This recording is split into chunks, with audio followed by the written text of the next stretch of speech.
तो उन लोगों ने अकाउंट बनाया।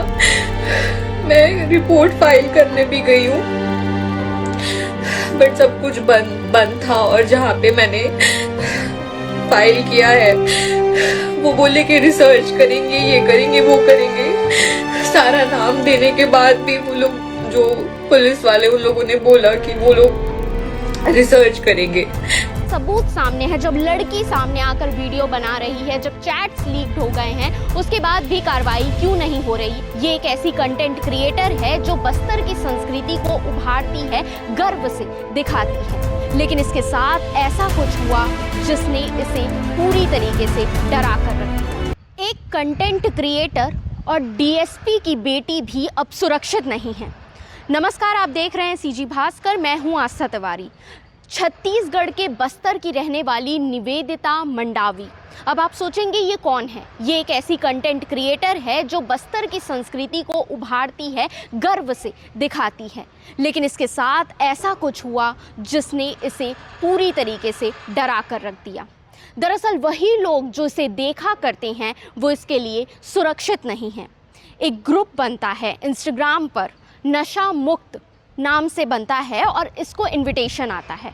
लेकिन वो ग्रुप क्यों बनता है आपको पता है?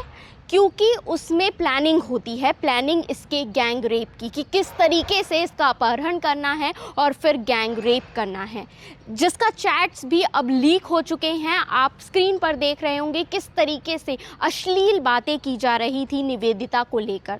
जैसे ही निवेदिता को इस पूरी घटना के बारे में पता चलता है, वो एक वीडियो बनाती है और वो उस वीडियो को भी पोस्ट करती है कि कितना ज़्यादा वो डरी हुई है। उसने ये भी बताया कि पुलिस को सारी सूचना देते हैं ये लोग, और इसके पिता खुद डीएसपी में थे। उसके बाद भी बोला जाता है कि कार्रवाई नहीं होती है और बोला जाता है कि अभी जांच होगी।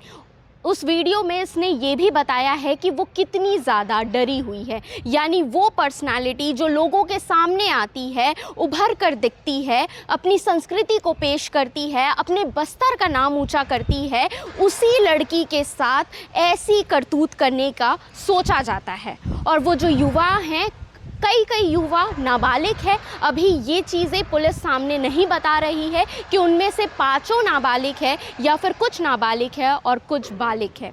अब आपको ये भी बताते हैं कि अभी खबर ये आई है कि 5 को गिरफ्तार कर लिया गया है, लेकिन उनके नाम सामने नहीं आ रहे हैं। लेकिन आप चैट्स में देख सकते हैं किस तरीके के चैट्स उन्होंने किए हैं, कितनी अश्लील बातें निवेदिता को लेकर उन्होंने कही है। इसके अलावा जो इंस्टाग्राम पर इसके फैंस है, फॉलोवर्स है, इसके 59K फॉलोवर्स है, और उनमें से जो इनके सपोर्टर्स हैं उन्होंने भी एक्स पर आवाज़ उठाई निवेदिता के लिए।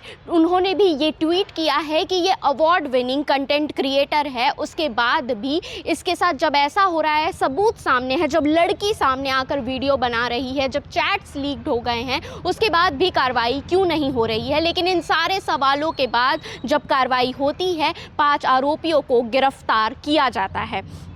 अब आप सोचिए, कंटेंट क्रिएटर, एक डीएसपी की बेटी, उसको तक धमकी मिल रही है और उन युवकों को ज़रा भी डर नहीं था कि वो ऐसे चैट्स करेंगे, उसके बाद उसको धमकी भी देंगे, जबकि उसके पिता डीएसपी है, फिर भी उन्हें किसी बात का डर नहीं था। आजकल की जो युवा पीढ़ी है वो किस ओर जा रहे हैं, उनके मन में क्या चीज़ें चल रही है, लड़कियों को लेकर उनका नज़रिया कितना ज़्यादा बदलते जा रहा है, ख़राब होते जा रहा है। इन सारी बातों को लेकर आप क्या कहेंगे, आपकी क्या राय है इस पूरी खबर पर? कमेंट में अपनी राय ज़रूर बताइएगा और ऐसे ही खबरों के लिए हमारे चैनल सीजी भास्कर के साथ जुड़े रहें।